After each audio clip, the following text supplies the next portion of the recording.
again, everybody, and welcome to the Backbone Podcast, where common sense still makes sense in a world that is sick and only getting sicker. And today, we're going to remember Superman 2, which, frankly, in my estimation, was the best of the Christopher Reeve Superman films. And why?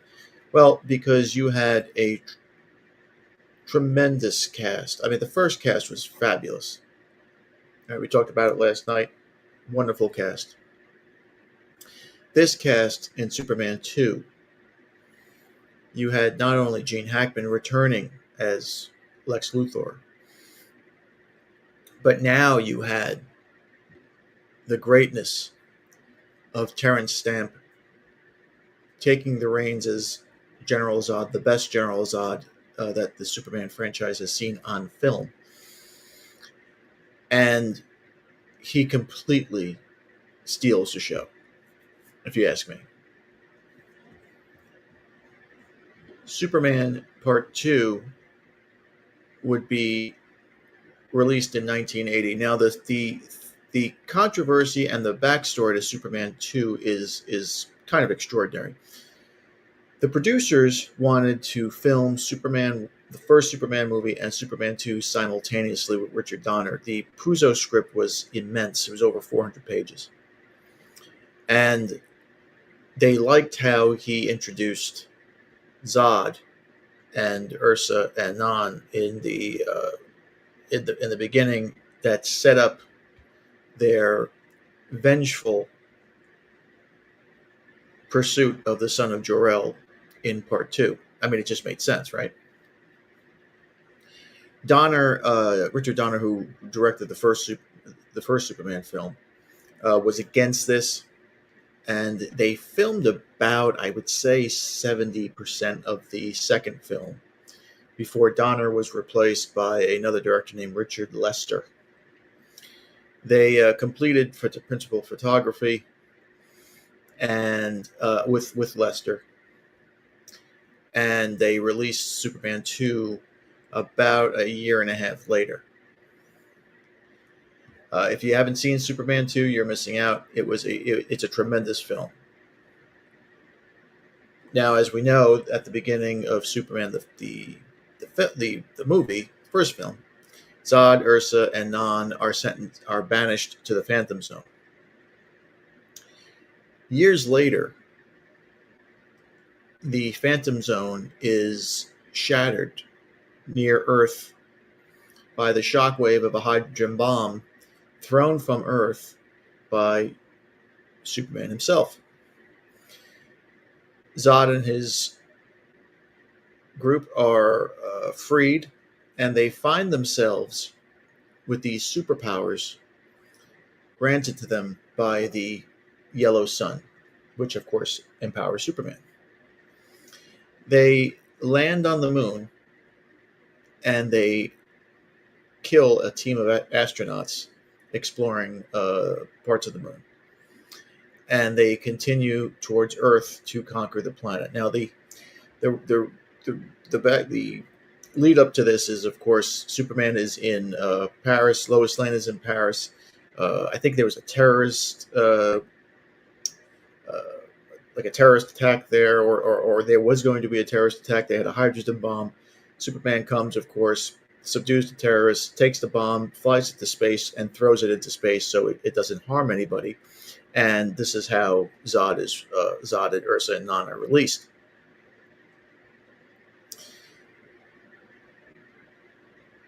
The funny part about this whole thing is when they killed the astronauts, one of the astronauts is calling for help, and he's calling Houston, right? The base in Houston, Texas. So Zod believes that Earth is called Houston. So he refers to the planet as Houston all the time. And Terrence Stamp, as I said, was immense in this film. As Zod and Ursa and Non are now headed, they land on Earth into this, backwards little town somewhere in the middle of nowhere. Clark Kent and Lois Lane are on a mission, or on a journalistic they're on a job to go to Niagara Falls. There, Superman saves a little boy who falls near the falls, and of course, Lois Lane looks for Clark Kent. He's nowhere to be seen, of course, and she suspects that he is Superman. So what does she do? She jumps over the railing into the rapid waters. Clark Kent doesn't turn into Superman. He bumblingly tries to save her, nearly getting himself killed. Of course, he can't die from that. And Lois Lane, of course, feels like a fool because she thinks that Clark Kent, this cowardly, simpleton, is Superman, right? That night, in their hotel room, in their hotel suite, because they're posing as newlyweds, Clark, drying off, slips and falls, and his hand falls into the fireplace. And of course, nothing happens to him because he's Superman. And Lois Lane checks his hand, and she sees that he's not injured at all, and she puts two and two together. And finally, Clark reveals that he is indeed Superman himself. He takes her to the Fortress of Solitude. He shows her the traces of his past, the stored energy within the crystals, all that good stuff. Superman tells Lois that he loves her, and he wants to spend the rest of his life with her. Now, Superman then confers with his artificial intelligence mother, Lara, and Superman asks to remove his superpowers, to expose himself to red kryptonite sunlight in this crystal chamber to become immortal. His mother warns him, saying, listen, you do this, you can't go back. There's no turning back. You will be an ordinary man. You will, grow old like a man. You will get sick like a man. You can be hurt like a man. And he says, I don't care. I love Lois. I want Lois, right? Now, you would think Lois Lane, and this is typical woman for you, right? You would think Lois Lane would think for the greater good, right? Say, hey, come on, you mean too much to humanity. You mean way too much to humanity just to give yourself up for little old me. But no. She's all for it. And so while Superman goes into the chamber, he gets exposed to the red sunlight. He loses his power. Now he's a regular guy. Zod and his cohorts terrorize this little town. They destroy the National Guard with ease. And they travel to the White House. And they force the president to kneel before him. Now, of course, that's the great scene where Zod tells the president to kneel. He kneels. At first, it's not the president; it's some other guy, and Zod knows it. He reads right through it. So the president kneels for him, but before he kneels, he says, "There will be one man who will never kneel before you." And Zod, in one of his more brilliant lines, says, "Who is this imbecile? Where is he?" And the president kneels, and he goes, "Oh God!" And Zod looks at him, and he goes, "Zod." It's great. Terrence Stamp is fantastic. Their outfits are hilarious, by the way. They have like these puffy shirts and slacks on. While all this is happening, Clark and Lois are in Alaska. And Lois, while Clark is in the bathroom, is harassed by a truck driver. Clark tries to step in, and the truck driver beats the shit out of Clark. Right, and this is the first time he's ever seen blood, his own blood. While Lois is tending to Clark's wounds, on TV, the president makes a speech proclaiming that Zod is now the ruler of the world. The president also implores that Superman help. Where are you, Superman? And Zod interrupts him. And he says, I defy you, Superman. Where are you? You will kneel before me. You will kneel before Zod.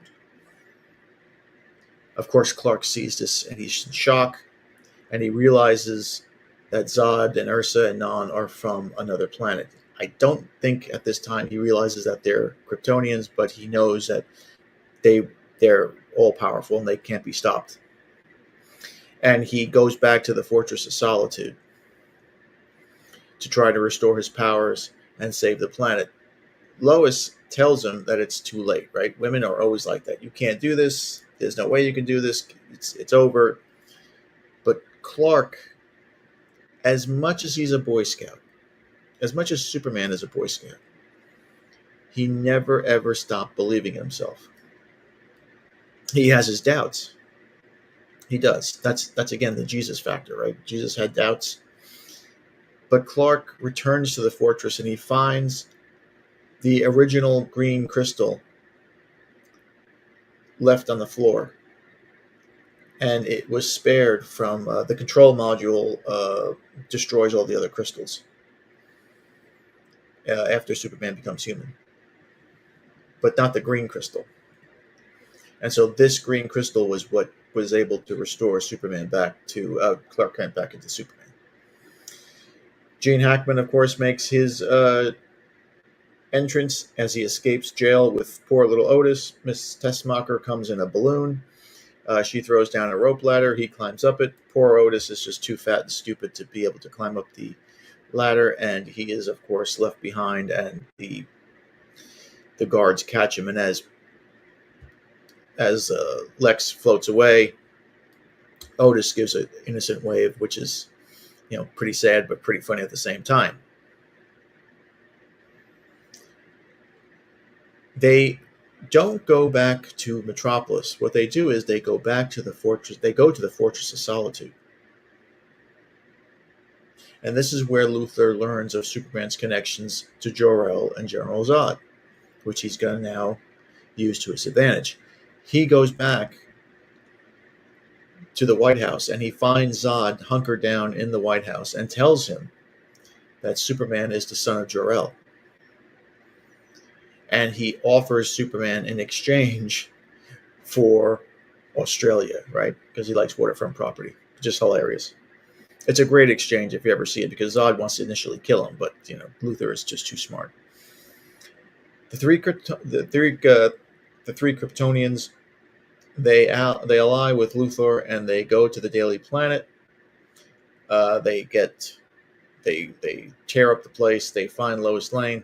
And Superman arrives. And when I was in the movie theater, I was a 6-year-old boy. The movie theater was packed. When Superman came on the screen and he said, "General Zod, would you like to step outside?" The place, I remember this. This is over 40 years ago. The place went berserk. It was. Movies used to be magical. They're not magical anymore now, especially when they're streaming. You watch them at home. You don't get that experience anymore. But movies back then were tremendous. It was a great, great, great feeling. The walking in there, the smell of the popcorn and all that good stuff. I mean, I know it sounds corny, but Superman arrives and his powers are back and he battles all three. Zod realizes that Superman has a weakness for humans. And he takes advantage of this by attacking bystanders. Right? There's that awesome scene where he takes the bus and he throws the bus around and he's, destroying different, large signs and having them fall onto a crowd. And Superman has to save these people. Right? He can't fight these guys and save these people at the same time. They're taking advantage of this. Superman realizes the only way that he can fight Zod and stop Zod and the others is to lure them away from Metropolis and lure them to the fortress. So Zod and the rest of the Kryptonians are in pursuit of him, but they kidnap Lois Lane, taking along Lex Luthor. At the Fortress of Solitude, Superman tries to convince Luthor to lure the three into the chamber to depower them. Luthor, of course, he's a shiesty bastard. He reveals the trick. So Zod forces Superman into the chamber and activates it. After assuming, when Superman goes in there, there is a red light that shines on the screen while Superman is in the chamber. Assuming that he's now deprived of his powers, Zod tells Superman to kneel before him. And he takes his hand and he tells Superman that he must swear eternal loyalty to him. When Superman takes his hand, he crushes Zod's hand and tosses him into a crevice where he just disappears. Luthor decides that Superman reconfigured, deduces, I should say, Superman reconfigured the chamber to expose the trio to red light while Superman is protected from it inside the chamber. Non falls into the crevice as well, trying to fly over it, but he's too stupid. Non, of course, is not the smartest, sharpest knife in the drawer. Lois punches Ursa in the face, and she falls in the third crevice. And Superman flies back to civilization, returning Lois home and leaving Lex stranded in the fortress. Now, the next day, of course, Lois knows who Superman is, and she knows who Clark is. Clark kisses Lois back at the Daily Planet, and he uses his abilities to wipe her mind of the knowledge of the past few days. And of course, Lois sees Clark as Clark, not Superman anymore, and she asks him for a hamburger, like at 9 o'clock in the morning. The funny part about the movie before it ends is Superman returns to Alaska to confront the truck driver that humiliated him. With his restored powers, uh, he just pushes he handles the trucker easily. And then, of course, there's the patriotic scene where Superman takes the American flag and places it back on top of the White House, and he tells the president that he'll never abandon his duty again. This part here, of course, is what many people believe gave Frank Miller the inspiration to write The Dark Knight, because if you ever read The Dark Knight, which is one of the greatest graphic novels ever written, Superman is pretty much the lackey for the president of the United States. More so in that book than ever in any of the movies. But it was a tremendous film. It was great. Reeves was Reeves, of course. Hackman was tremendous. Uh, Margot Kidder was very good, but the guy who stole the show, if you ask me, was Terrence Stamp as Zod. He was wonderful. I mean, it's just so many classic lines in that movie. So many things that he does. The blowing of when the crowd is coming after them, they sit there and they just blow wind at them, and they blow all these people away. They talk about the helicopters, how they need machines to fly. It's just it was a really, really cool movie. And the film did pretty well. It didn't do as well as the first film. Now, the film made, I think, at the time, it cost $54 million to make the second film, and it made about $260 million at the time in the box office, which is still a tremendous film. Not as much as the first one, of course, but the backstory of this Donner being fired during production and being replaced. I mean, if you've ever been on a film set, firing somebody in the middle of production is incredibly expensive and incredibly risky, because everybody has their own interpretations of character and theme and all that shit.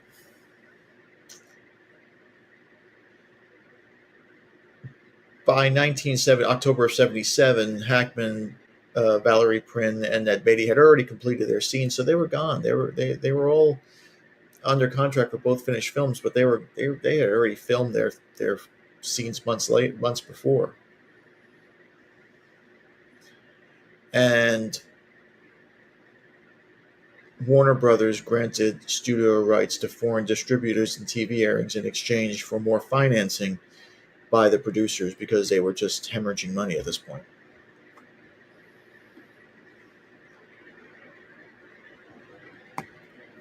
The film was more of a rock'em sock'em type thing. I mean, there was fighting in it. There was tremendous action in it. Whereas in the first Superman movie, there was nobody really to fight Superman. Right? I mean, when we get introduced to Superman in Metropolis, when he's the crime fighter, he basically, he breaks, he finds guys who are stealing cars, and people breaking into banks and all that other stuff, and he handles them easy. Here we find out Superman's gusto, his machismo. He gets to punch people. And this is, I think, was lost in a lot of Superman films that came after, especially some of the TV shows like Lois and Clark, uh, where he's basically getting his ass kicked in every episode, and he has to be saved by other people.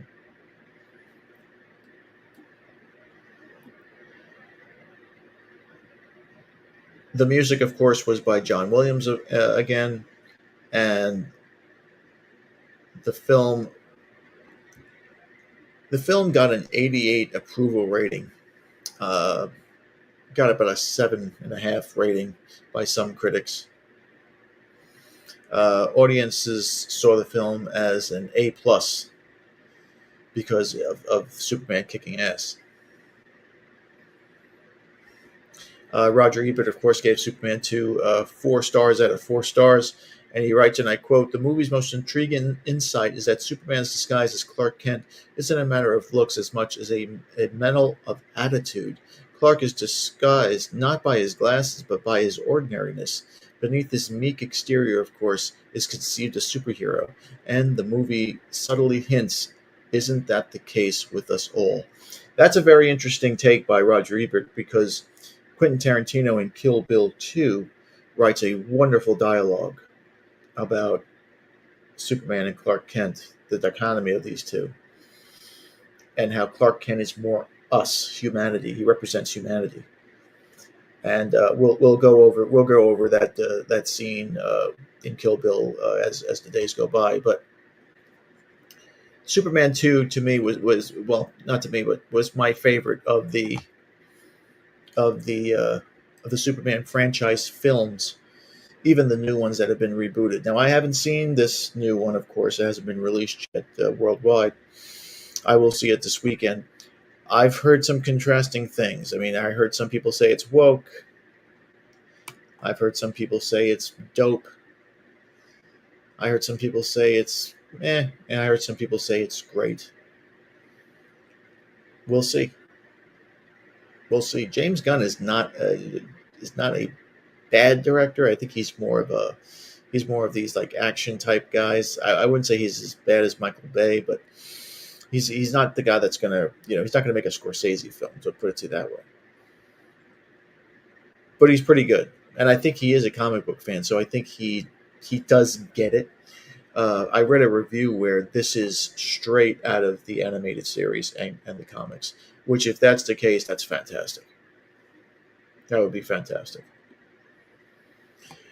Years later, of course, the Superman 2 would come out and it would be dubbed the Richard Donner cut. And there was additional footage that was cut from the theatrical release.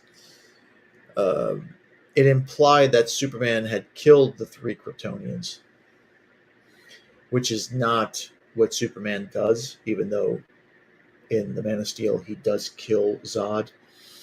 Superman's strict code of honor is that he does not kill. In the extended ending, uh,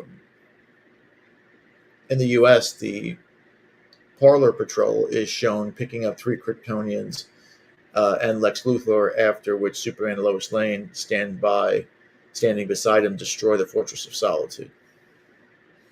So there was some additional footage there. I think that they eliminated that because they knew that they were greedy. They wanted to get more sequels, of course. But I love this film, and I remember seeing it as a little boy, and it was fantastic. And like I said, Terrence Stamp stole the show, absolutely stole the show in this film. And if you haven't seen it, you should. It's a great film. And with all the drama that happened at the behind the scenes during the production of this movie, it turned out to be a great movie. E.G. Marshall, of course, plays the president. Jackie Cooper comes back to play Perry White.